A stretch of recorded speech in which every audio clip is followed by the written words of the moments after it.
They say money talks. In my world, money screams. It screams from the digital rows of a spreadsheet.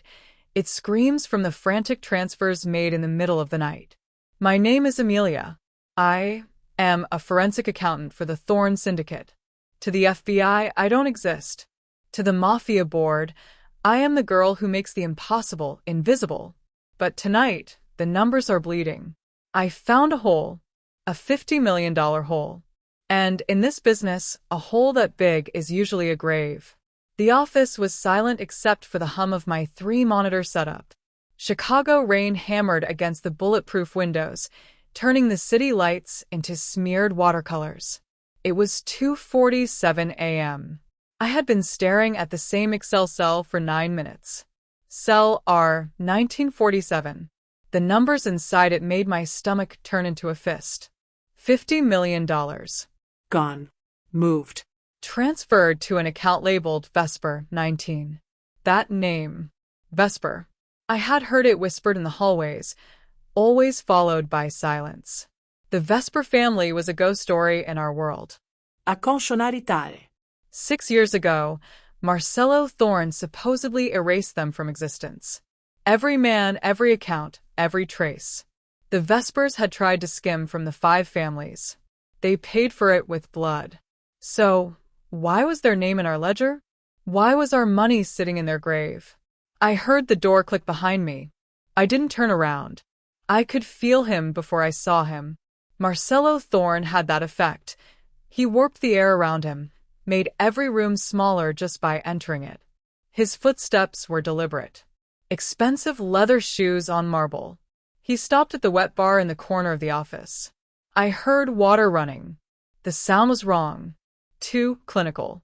I risked a glance over my shoulder. Marcello stood at the sink, washing his hands. The water ran pink, then red, then clear. He scrubbed methodically, like a surgeon after an operation. His suit jacket was draped over a chair. His white shirt was pristine except for a single drop of something dark near the collar. He didn't look at me. He never looked at me when he came back from those kinds of nights. I turned back to my screen. My hands were shaking. I pressed them flat against the desk to steady them. Focus, Amelia. The numbers. Always the numbers. Marcello dried his hands on a black towel. I heard the crystal clink of a whiskey bottle, the splash of liquid into a glass.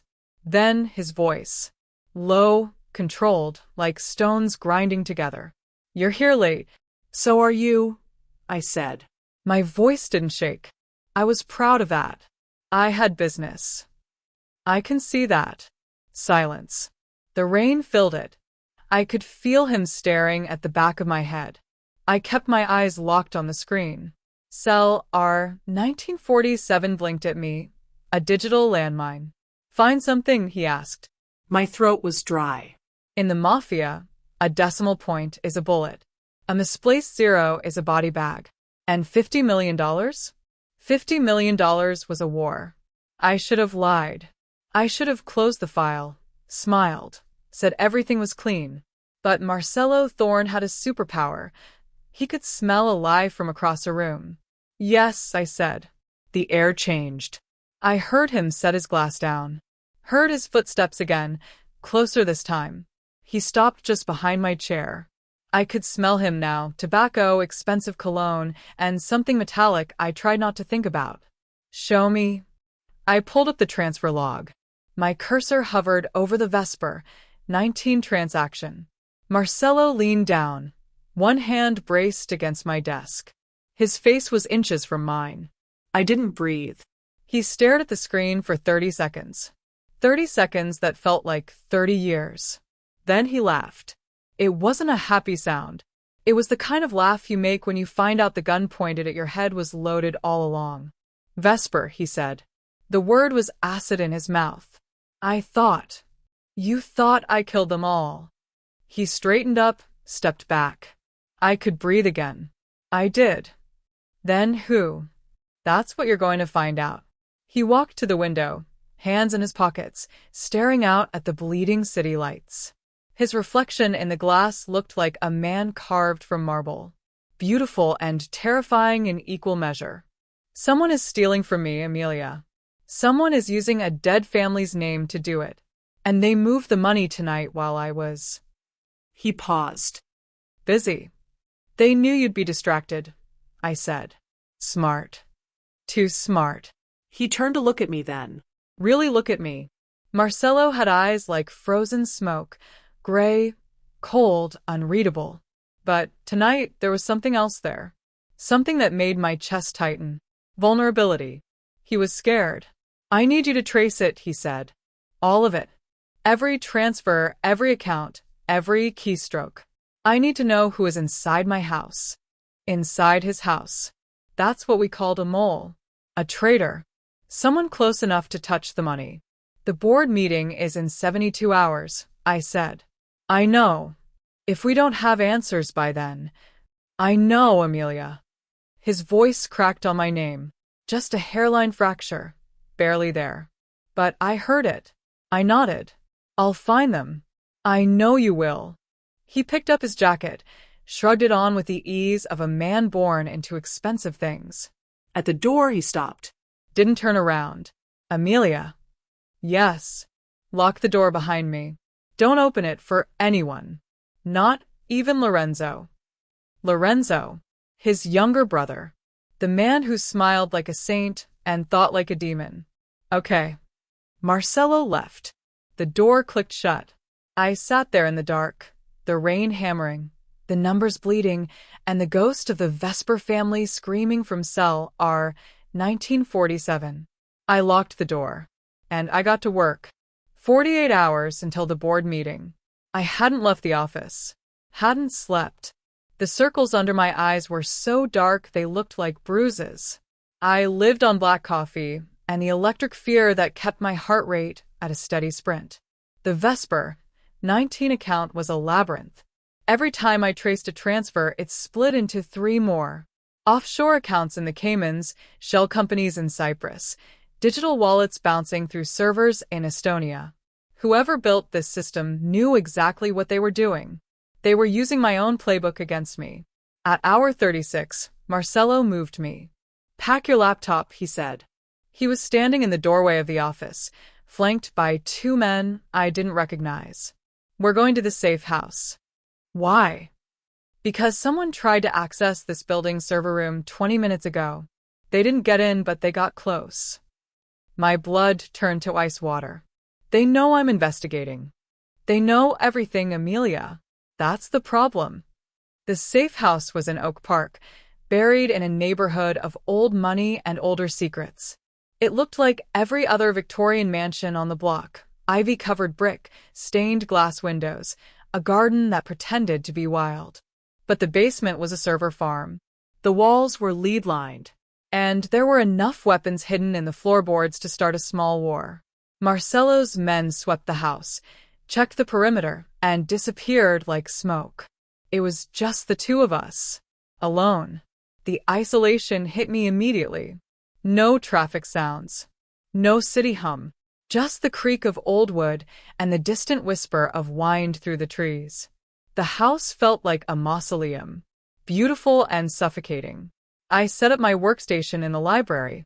3 monitors, a tangle of cables, and the bleeding ledger that was slowly eating my sanity. Marcello disappeared upstairs for an hour. When he came back down, he'd changed. No suit. Just dark jeans and a black shirt with the sleeves rolled up. He looked human. Mortal. It was unsettling. He stood in the doorway, watching me work. You need to eat, he said. I need to find the mole. You need to eat. I didn't look up. Ai fine. Amelia. There it was again. That crack in his voice. I hated the way it made me feel, like I mattered, like I was more than the girl who cleaned his digital messes. I turned in my chair. Marcello, I have 36 hours to. I know. I also know you've been awake for longer than that. You're making mistakes. I don't make mistakes. Everyone makes mistakes when they're tired. He was right. I hated that he was right. I rubbed my eyes. Fine. 5 minutes. He nodded and disappeared into the kitchen. I stared at my screen. The numbers blurred. I blinked hard. force them back into focus. Cell R, 1947. Cell R, 1948. Cell R, 1949. A cascade of blood money flowing into the Vesper Ghost account. 10 minutes later, Marcello came back. He was holding 2 mugs of coffee. I stared at him, at the mugs, at the impossibility of Marcello Thorne, a man who had ordered executions over breakfast, making me coffee. I didn't know how you take it, he said. So, I made it black. That's fine. He set 1 mug on my desk, careful not to disturb my notes. The ceramic was warm against my cold hands. I wrapped my fingers around it and inhaled. Fresh grounds. Real coffee, not the instant garbage I usually drank. Marcello leaned against the bookshelf, sipping from his own mug. We didn't speak. The silence stretched, but it wasn't uncomfortable. It was something else. Something charged. Why Vesper? I asked finally. He looked at me over the rim of his mug. What do you mean? Why use their name? If someone is stealing from you, why frame it as a Vesper operation? Everyone knows they're dead. That's the point. I frowned. I don't follow. Marcello set his mug down on a side table. He crossed his arms, and I could see the edge of a scar peeking out from under his rolled sleeve. A burn, maybe, or a knife wound. The Vespers weren't just thieves, he said. They were revolutionaries. They wanted to dismantle the 5 families, redistribute the power. They believed in a mafia without hierarchy. Anarchy. Idealism. He smiled, but it didn't reach his eyes. 6 years ago, they made a move. They tried to expose the board's offshore accounts. Thought they could force a restructuring. What happened? I happened. His voice was flat. Empty. The board ordered me to clean it up. Every account, every person, every loose end. So I did. How many? 17. 17 people. 17 lives erased, because they wanted change. I should have been horrified. I should have seen him as the monster he was. But all I felt was exhaustion, and something uncomfortably close to pity. So someone is using their name as a message, I said. Exactly. Whoever is stealing from me wants me to know they remember. They want me to know this is personal. Do you have enemies who would? Amelia, I have 17 families worth of enemies. Right. Stupid question. I turned back to my screen, took a sip of coffee. It was good. Too good. I wondered if Marcello Thorne had ever made coffee for anyone else, or if this was a first for both of us. Thank you, I said quietly. For what? The coffee. He didn't respond. When I glanced over, he was staring out the window, his expression unreadable. The fading sunlight caught the sharp line of his jaw, the silver threading through his dark hair. He looked tired. He looked human. And that terrified me more than anything else. Because monsters I could handle. Monsters made sense. But a man who made me coffee while blood dried under his fingernails?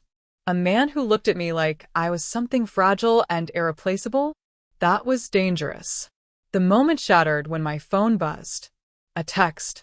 Unknown number. Working late with the boss, little rabbit? Be careful. He has a habit of cleaning up loose ends. My stomach dropped. Lorenzo.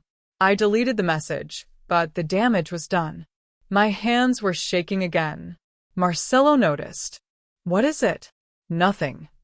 Amelia. I showed him the phone.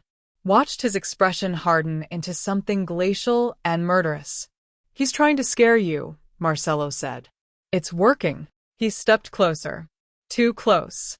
I could feel the heat radiating off him, could see the muscle ticking in his jaw. Lorenzo is a parasite, he said. He feeds on fear. Don't give him the satisfaction. Easy for you to say. You're not the one he's...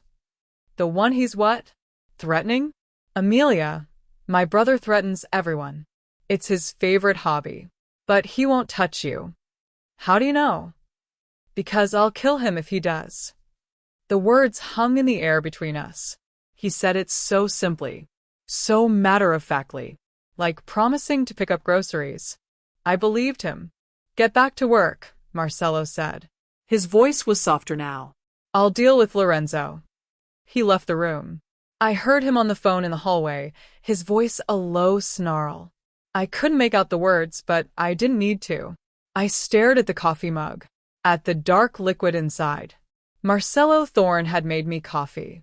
And somewhere in this bleeding digital labyrinth, someone was trying to destroy him. I needed to find out who, before they destroyed me too. Hour 42. I had mapped 19 shell companies, traced 47 transactions, and identified 3 offshore banking nodes that all led back to the Vesper 19 account. But I was missing something. The foundation. The why. I needed to understand the Vespers. Marcello found me in the library at 3 a.m., surrounded by printed files and handwritten notes. The floor was a disaster of paperwork. I looked like a conspiracy theorist who'd forgotten to eat. He didn't comment. Just sat down in the leather chair across from me, tumbler of whiskey in hand. Tell me about them, I said. The Vespers? Everything. He took a long drink, stared into the amber liquid like it held answers. Antonio Vesper was the head of the family, he began. Old school. Came up in the 90s when the Chicago families were at war with the Irish. He was a mediator. Smart, diplomatic.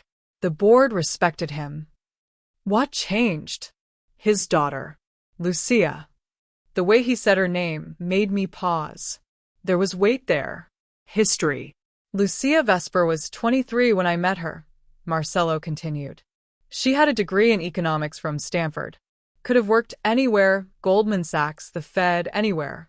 But she came back to Chicago because she believed the Mafia could evolve. Could be something more than violence and territory wars. She sounds idealistic. She was. He smiled, but it was sad. She was also brilliant. She saw the same things you see, the numbers, the patterns, the weaknesses in the system. She wanted to build a transparent structure. A mafia where the money flowed through elected representatives instead of inherited bloodlines. Democratic organized crime, I said. That's actually genius. It would have been, if the board had let her live. I felt cold. They killed her. They ordered me to kill her. The room was so quiet I could hear my own heartbeat. Did you? I asked. Marcello looked at me. Really looked at me. His eyes were an abyss. Yes. One word. One syllable. One truth that made me want to throw up. I swallowed hard. How? Does it matter? Yes. He sighed.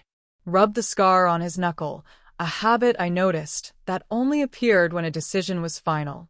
I made it quick, he said. Lucia was the last one. I'd already handled the others. Her father, her uncles, her lieutenants. 17 people. She knew I was coming. She didn't run. She sat in her office, staring at a spreadsheet. Just like you. My chest tightened. She said something before I pulled the trigger, Marcello continued. She said, "You'll regret this. Not today. Not tomorrow. But one day, you'll see what we could have built. And you'll know you killed the future." Was she right? He drained his whiskey. I think about her every day. So yes. She was right. The confession hung between us like smoke.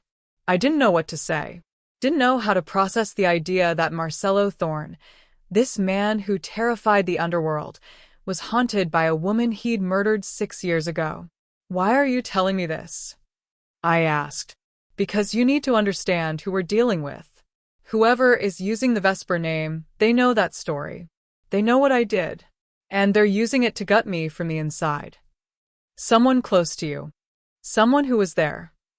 My mind raced. Who was there? At the Vesper executions? Me. Lorenzo. My father's 3 captains, Dominic, Carmine, and Sal. And 1 accountant. An accountant? The old man. Richard Chun. He handled the financial cleanup after the Vespers were eliminated. Moved their assets, scrubbed their accounts. He retired 2 years ago. Where is he now? Dead. Heart attack. Convenient. So we're looking at Lorenzo, Dominic, Carmine, or Sal, I said. Or someone they trusted enough to bring into the fold. I pulled up my notes. Cross-referenced the Vesper, 19 transaction timestamps with known locations of the suspects. And there it was. Marcello. Look at this. He leaned over my shoulder. I pointed at the screen. Vesper, 19 received its first deposit 6 months ago. Small amount, $10,000. Then another $10,000 the next month. It's been building slowly, like someone was testing the system. Building trust, Marcello said. Exactly. But 3 weeks ago, the deposit spiked. 50,000, 100,000. Then, 2 nights ago, 50 million. They were waiting for something, I said. Some kind of event that would distract you long enough to move the big money. Marcello's face darkened. The Benedetti execution. What? 2 nights ago, I had to handle a situation with the Benedetti family. They were skimming. The board ordered a public example. It took me 6 hours. 6 hours you weren't watching the money. Whoever did this knew my schedule. Knew I'd be occupied. I felt sick. That's a very short list of people. Yes. It is. His phone buzzed. He glanced at it, and his expression went from stone to granite. The board moved the meeting up, he said. We have 18 hours. 18 hours to find a traitor. 18 hours to save Marcello's life. I looked at the screen. At the bleeding numbers. At the ghost of Lucia Vesper screaming from the grave. Then we'd better work fast, I said. Marcello didn't move. He stood behind my chair, close enough that I could feel his breath on my neck. Amelia. Yeah, if this goes wrong. If the board decides I'm the problem. Don't. Listen to me. His voice was low, urgent. There's a passport in the safe upstairs. Canadian. Clean identity. And a bank account with $2 million. It's yours if you need it.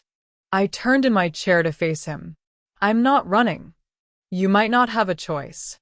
Then I'll make one. We stared at each other. The air was electric. Dangerous. I could see the war in his eyes, the part of him that wanted to protect me battling the part that knew protection was a lie in this world. You're reckless, he said. You're a hypocrite. He almost smiled. Almost. Then he stepped back. Get back to work. I'll make more coffee. He left the room. I turned back to the screen, my heart hammering in my chest. 18 hours. I could do this. I had to. Hour 54. I was building a logic bomb. Not the Hollywood version. No flashy graphics or countdown timers. A real logic bomb. A piece of code designed to sit quietly in a system until triggered, then detonate everything in its path. The plan was simple in theory, impossible in execution. I would trace the Vesper 19 account to its source server. Plant the logic bomb in the backup protocols. Wait for the thief to access the account.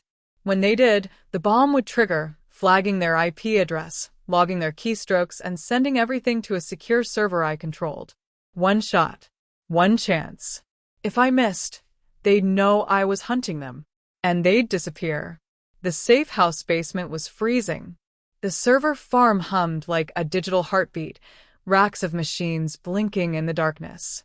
I sat on the concrete floor, laptop balanced on my knees, 3 monitors arranged in a semicircle around me. Marcello was upstairs. I could hear him pacing.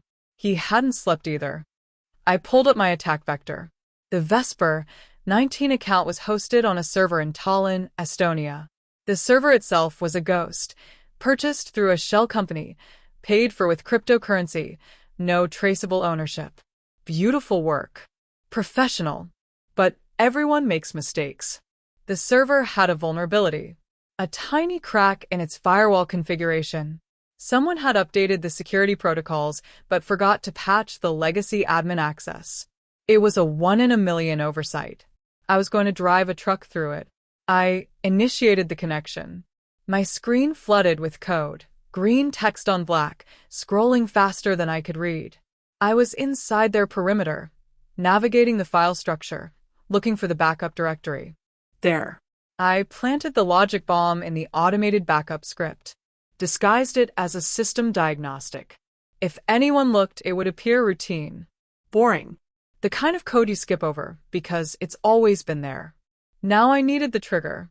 I wrote a listener script, code that would watch the Vesper 19 account for any access attempt.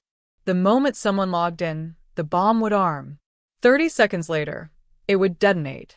My hands were shaking. Not from fear. From adrenaline. This was a digital chess match. And I was playing against a grandmaster. I uploaded the listener script. Watched it compile. Watched it deploy. Done. I sat back. Exhaled. Sweat was dripping down my spine despite the cold. My heart was a kick drum in my chest. Now we wait. I climbed the stairs. Found Marcello in the kitchen. He was leaning against the counter, staring at nothing. The whiskey bottle was half empty. It's set, I said. He looked at me. How long? Could be minutes. Could be hours. Whenever they check the account next. And if they don't, they will. The board meeting is in 12 hours. They'll want to confirm the money is still there before they move it again. He nodded, poured me a glass of whiskey, without asking. I took it, drank it in one burning swallow. You should rest, Marcello said. So should you. I don't rest well. Nightmares. Memories. He said it so quietly I almost didn't hear him. I set the glass down, studied his face. The exhaustion carved into every line. The weight he carried like a second skeleton. Lucia? I asked, among others. I wanted to ask who. Wanted to know the names of the ghosts that haunted him. But I didn't. Some questions don't have answers worth hearing. I need to tell you something, Marcello said. Okay. If the board finds out about the 50 million, if they think I'm weak or compromised, they won't just remove me. They'll erase the Thorne family. My people, my businesses, my legacy. Everything. I know. And you. I froze. What? You know too much, Amelia. You've seen the ledgers, the accounts, the names.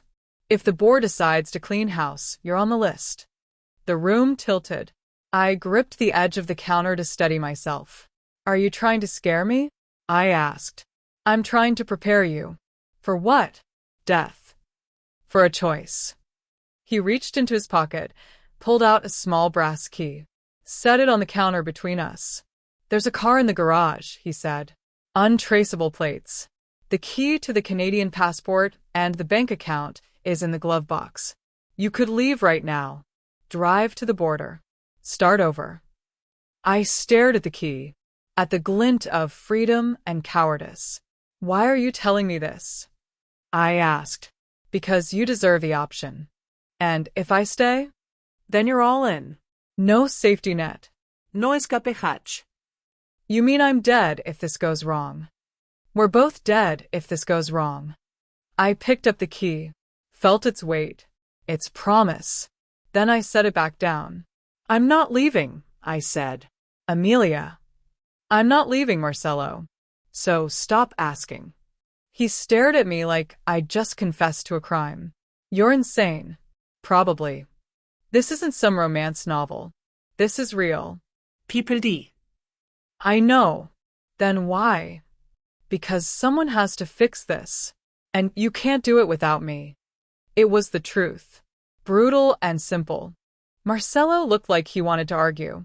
Wanted to drag me to the car himself. But he didn't. He just picked up the key, slipped it back into his pocket, and nodded. Okay, he said. Okay. My laptop chimed from the basement.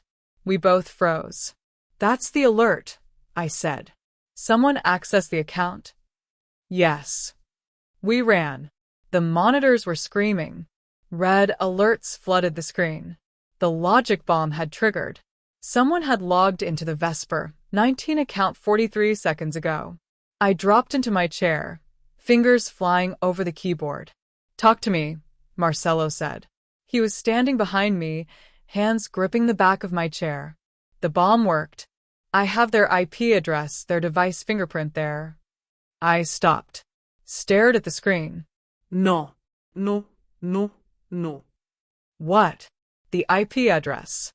It's local. What do you mean local? I mean it's coming from inside this house. The temperature dropped 20 degrees. Marcello pulled his gun. Where? I traced the signal. Upstairs. Second floor. The guest bedroom. We moved fast. Marcello took the stairs 3 at a time, weapon raised. I followed, my laptop clutched to my chest like a shield. The guest bedroom door was closed. Marcello kicked it open. Lorenzo was sitting on the bed, laptop open, a smile on his face like he'd just won the lottery. "Hello, brother," he said. Marcello didn't lower the gun. "Close the laptop, Lorenzo." Why? "I was just checking some accounts. Nothing illegal about that." "The Vesper account." Lorenzo's smile widened. Ah. "She told you." "Good little accountant." I felt Marcello tense beside me. "You're the mole." Mole is such an ugly word. I prefer opportunist. You stole $50 million. I reallocated it. There's a difference. To what? Your personal retirement fund. Lorenzo laughed. God, no. I'm not that stupid. The money is still in the Vesper account. I haven't touched it. I just moved it. Made it look like you were hiding it. Why? Because the board doesn't trust you, Marcello. They think you're too soft. Too sentimental. And after tonight's meeting, when they see the missing money and the Vesper connection, they're going to vote you out. Maybe permanently. And then what? You take over?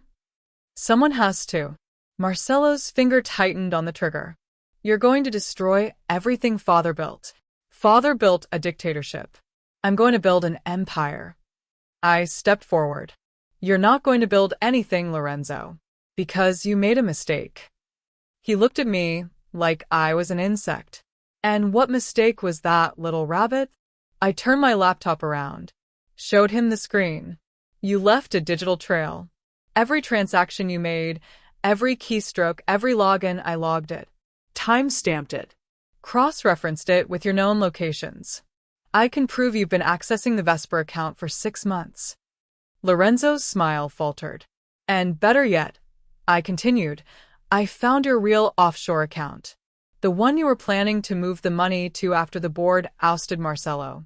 It's registered to a shell company in Malta, owned by a trust, managed by a lawyer named Sofia Benedetti. The name hit like a grenade. Marcello's voice was ice. Benedetti. You're working with the Benedetti family? Lorenzo said. Before you kill them all. You set up the hit. You told me they were skimming so I'd be distracted while you moved the money. Efficient, right? Marcello didn't respond. He just pulled the trigger. The shot was deafening in the small room. Lorenzo screamed. Blood bloomed on his shoulder.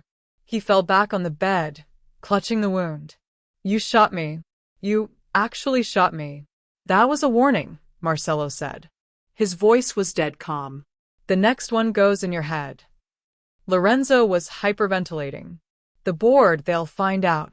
They're going to find out exactly what I want them to find out. Marcello looked at me.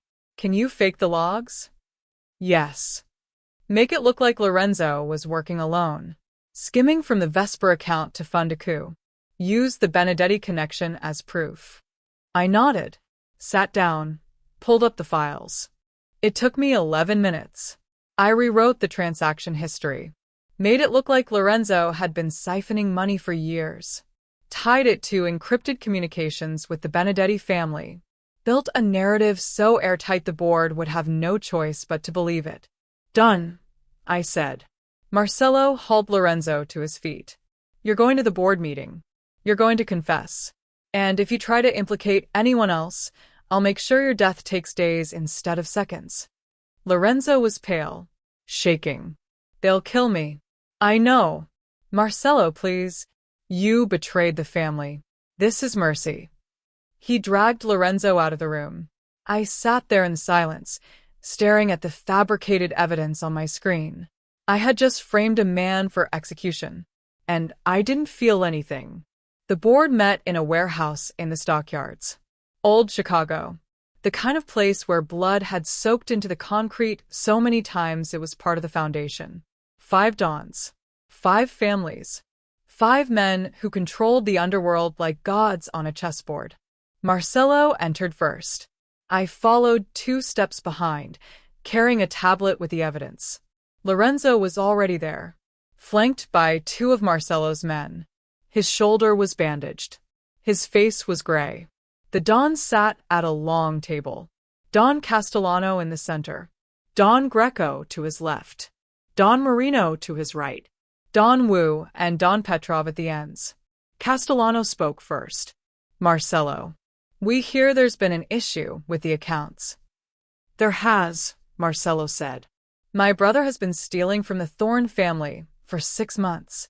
$50 million moved to an offshore account under the Continue. 11:29 morgens. Name Vesper, 19. The room erupted. The Vespers are dead. This is an insult. Explain yourself.